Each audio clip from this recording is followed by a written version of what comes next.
La chronique judiciaire, après la très bonne humeur, nous allons revenir avec un peu plus de sérieux. Bonjour, Horacia Djodji. James William Bagidi, bonjour, mesdames, messieurs, bonjour. Horacia Djodji, que vous voyez très sérieuse là, donc je vais décompresser, ne vous en faites pas. L'atmosphère, elle nous parle d'allocation familiale, chose dont nous avons très grandement besoin. Oui. Horacia, c'est quoi les allocations familiales? Alors, il faut dire que les allocations familiales, ce sont des ressources en nature ou en numéraire que la Caisse de sécurité sociale met à la disposition des assurés sociaux pour que ceux-ci puissent atténuer les risques auxquels ils sont exposés. Il peut s'agir des risques professionnels comme des risques non professionnels. Et lorsqu'on parle des allocations familiales, il s'agit en réalité des risques qui sont beaucoup plus liés à la maternité et à la famille. Ce n'est pas donc seulement l'argent que l'État vous paye parce que vous avez des enfants. Non. Oui, au fait, les allocations familiales sont destinées aux enfants de l'assuré social. De l'assuré. Oui. Ouais. Mais dans quelles conditions faut-il être pour bénéficier d'allocations familiales? Parce que moi, j'en ai besoin. Il faut que je commence à remplir les conditions. Il faut déjà retenir que ce ne sont pas tous les travailleurs qui bénéficient systématiquement des allocations. Il faut d'abord être inscrit à la caisse de sécurité sociale, être à jour. Vous êtes sûr? Absolument. Déjà? Ah bon. Être à jour vis-à-vis des cotisations. Il faut aussi avoir une famille, puisqu'on a dit que ces allocations sont destinées aux enfants. Et la femme enceinte... Il faut avoir des enfants. Voilà. La femme enceinte salariée... J'en ai. Oui, je sais. Bon. Suffisamment d'ailleurs. Attention, pas le plus de moi. J'en ai quand même.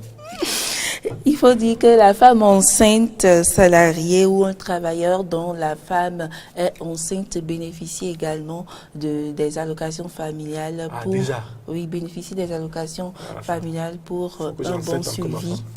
Pour un bon suivi de la grossesse aussi, pour éviter que ces charges pèsent sur ses revenus mensuels. Et donc, dès que la femme est enceinte, il faut prouver au patron que votre femme est enceinte et votre salaire augmente. Il y a une procédure forcément dans ce sens. Allez, c'est bon. Je vais bientôt avoir une nouvelle allocation.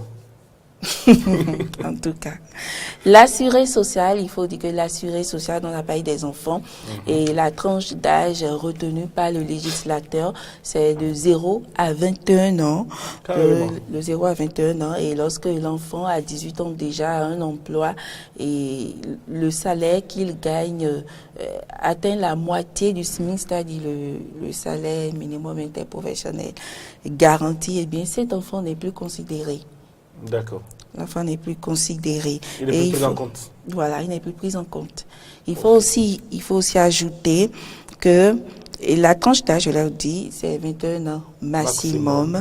Il faut aussi ajouter que le nombre d'enfants... Même si l'enfant ne gagne rien, l'allocation, elle est supprimée. Oui, non. À 21 ans, même si l'enfant n'a pas de salaire, l'allocation de son père... l'allocation que son père perçoit en son nom est supprimée dès que l'enfant a 21 ans. Oui, puisqu'on a dit 21 ans maximum. Oui. Il faut aussi ajouter que le nombre d'enfants le nombre d'enfants ayant droit aux allocations familiales est fixé à 6 au maximum. 6 enfants au maximum. Donc, si je dépasse 6, les enfants restants ne sont pas pris en charge. Ne sont pas considérés. Oh là là. Quand même, vous aussi, hein. Quoi? Nos parents en ont fait une dizaine, une quinzaine, une trentaine parfois. 6 enfants. Débrouillez-vous autrement pour nourrir ces enfants quand même, 6 enfants aujourd'hui. Mais bon, non, il y a certains qui font les enfants juste pour avoir les allocations. Ils ne savent pas pour s'occuper des enfants. Ils font les enfants, ils l'annoncent à leur patron, à leur employeur. J'estime que... On a des enfants et puis ça permet d'augmenter le revenu. Mais l'argent n'est pas utilisé pour... Moi, je trouve que 6 enfants, même le législateur a même trop fait 6 enfants. On est dans un pays où le fait de faire beaucoup d'enfants n'était pas tabou, n'était pas un problème. Aujourd'hui, peut-être avoir beaucoup d'enfants devient un problème parce que le coût de la vie augmente énormément. Il faut se limiter à 2, 3 comme moi. 3 ou plus. Maximum. Oui. Oui, vraiment. Alors, mais ces enfants peuvent être remplacés progressivement en cas de majorité, comme on l'a dit, en cas de majorité ou de décès. Ah d'accord, quand vous avez un enfant qui est à 21 ans, vous pouvez encore en faire un nouveau pour retrouver les 6, pour être encore... James William Kakiti.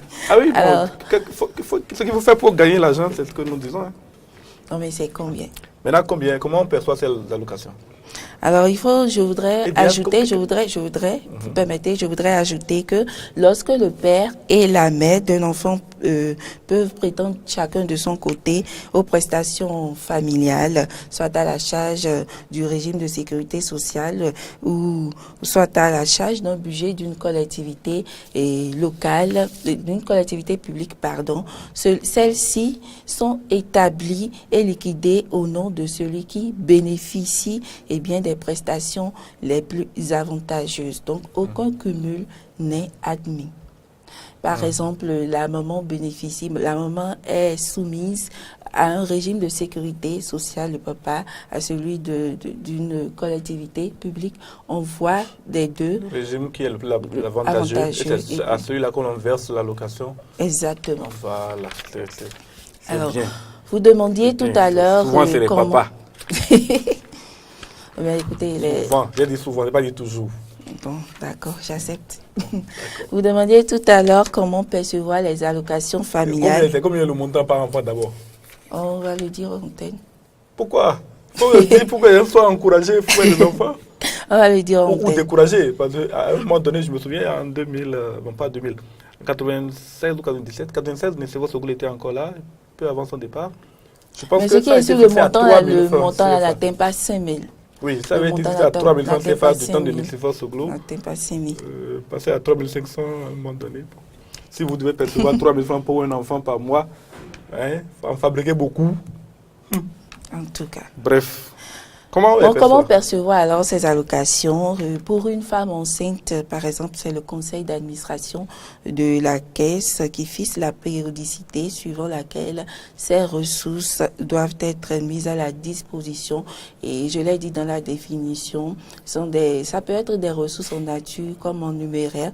Donc, ça peut être des médicaments, des moustiquaires ou une séance de sensibilisation ou de formation. Et c'est ce qu'on peut dire. Voilà, c'est ce qu'on peut dire, ce qu'il faut dire. Oui. Il faut dire. Et l'essentiel qu'il faut retenir. Merci Horacia Djodji.